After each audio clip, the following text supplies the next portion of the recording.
Is finally an Arsenal player. His disrupted campaign at Borussia Dortmund has come to an end. Now, Arsenal have agreed to a long-term contract for the Gabon striker.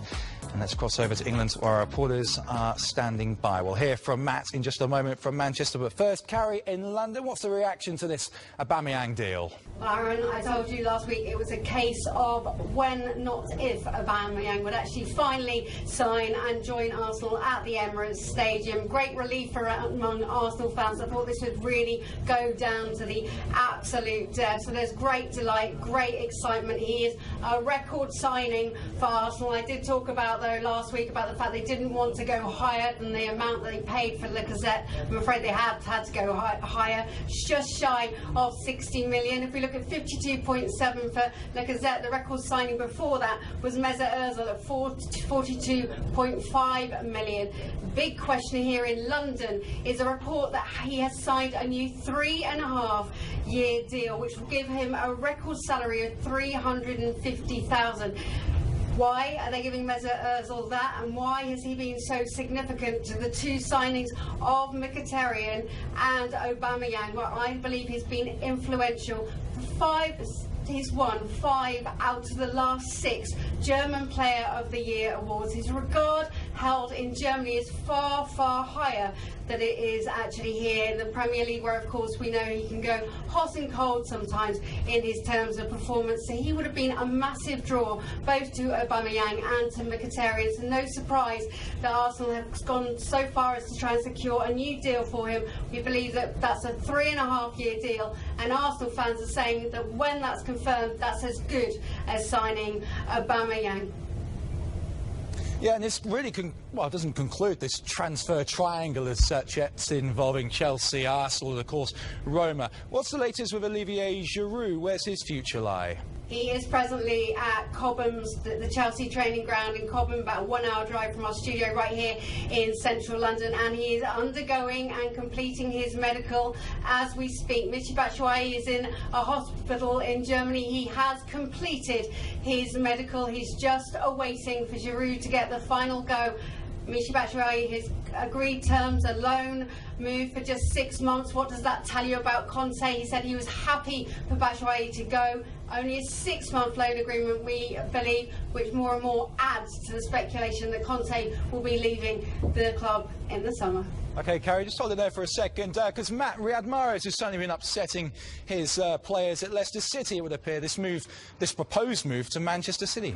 It's come out of the blue, so to speak, a little one this, because, of course, Manchester City look in such a strong position in all competitions, really, at the moment, particularly in the Premier League. But that injury to Leroy Sané, picked up in the FA Cup game at Cardiff at the weekend, has clearly made City want to move for Riyad Mahrez. We understand at least 2 bids have gone into Leicester for the player, but they have been rejected. It's understood that Leicester are holding out for a much higher fee than what Manchester City have offered so far, and really time, you have to think, is running out for this deal to be concluded now. Mahrez has been linked with Chelsea last summer, even with Liverpool in this transfer window, but it would seem that City are interested in the player, but I think still the valuations that the two clubs have are still quite a way apart. And as I say, with time ticking down and Manchester City having a game here against West Bromwich Albion at their stadium tonight, Leicester play Everton as well, I wonder whether time might just run out on this deal. So I think as things stand at the moment, Mahrez will probably stay with Leicester unless the two clubs can come to some sort of agreement on that fee for him. But quite what a reception he gets from his Leicester teammates, as you say, after handing in yet another transfer request, well, that remains to be seen. And of course he hasn't travelled for tonight's game for Leicester. How confident Everton getting Man City's Lucas Mangala?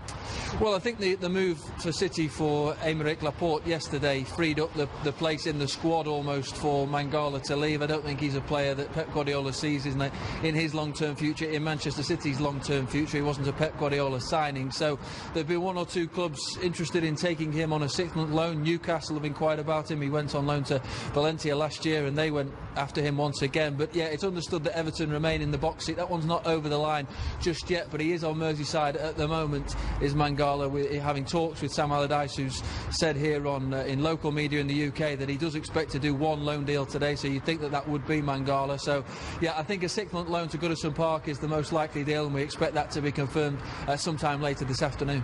OK, Matt. Kerry, there's some transfer news involving Tottenham Hotspur. Lucas Mora from PSG. It's not confirmed yet, though, is it? No, 25-year-old looking to sign for about 25 million, we expect. He wasn't involved in the PSG matchday squad at the weekend, and he arrived at the training ground for a medical today. He certainly would be a great complement to Tottenham's side. What they desperately need is depth in the squad, and he certainly would offer that. But we are waiting for confirmation, hoping to hear something within the next hour, so we'll keep you updated online. OK, thank you, Kerry. I just want to get a quick line, Matt, from you on Manchester United. Daily Blind, what's happening to him, and what's the latest on Zlatan Ibrahimovic? Yeah, I'm told that it's perhaps unlikely for either of them to leave today. We know that Daily Blind's been in and out of the side and has attracted interest from a number of clubs across Europe for a player that can play in many positions. I think United would rather he went on a permanent transfer rather than a loan deal, and that's what clubs are offering at the moment. Again, a 6-month loan to take Daily Blind away. So I don't think there's the same pressure to do a deal for Zlatan Ibrahimovic, because the talk of him moving to the MLS and the MLS transfer window is still open. So I wouldn't expect that one to be concluded today. Blind, I think, is unlikely as well, even though United ultimately would be happy to sell him, to move him on with cover in that position. They have plenty of players now that can play at centre-half and even at left full-back. But yeah, even though there is interest in Daily Blind, I think at this stage he's likely to stay at Manchester United. But it has been an extraordinary transfer window when you consider all the costs involved, all the fees. For Liverpool, we're talking about bargain deals here. I guess, Matt, the deal for Daniel Sturridge must be right up there.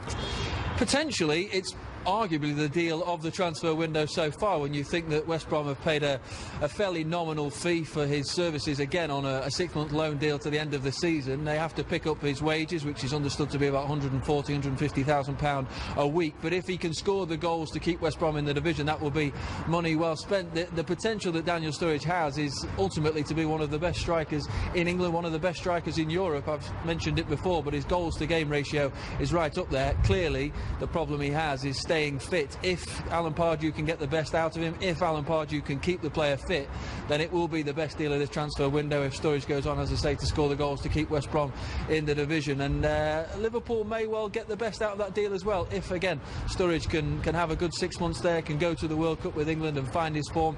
Maybe he could even return to Liverpool and kick on from there. But I think West Brom fans will be pretty happy when that deal was announced yesterday. Yeah, deal for sure on Daniel Sturridge. But let's just take a look at the figures.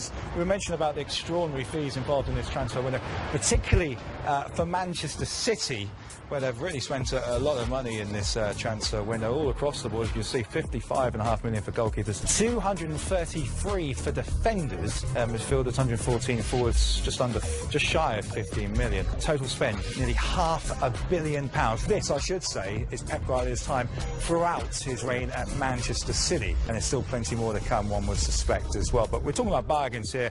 Carrie, any bargain deals down London? I've got one that I would like to really see come out. It's actually up in Leicester. You'll remember 4 years ago to this month in January, a player called Riyad Mahrez joined Leicester from the French second division. What a steal, 320,000.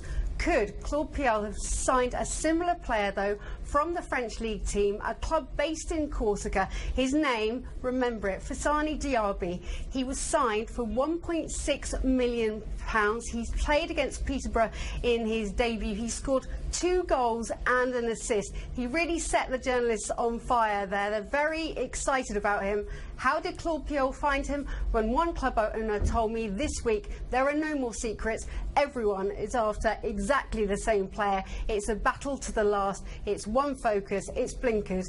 Claude Puel's son plays for that team, and he told his dad about him. What a remarkable story that could be. It truly would be, wouldn't it, Carrie? Carrie, thank you very much from London. And Matt, thank you very much indeed from Manchester. And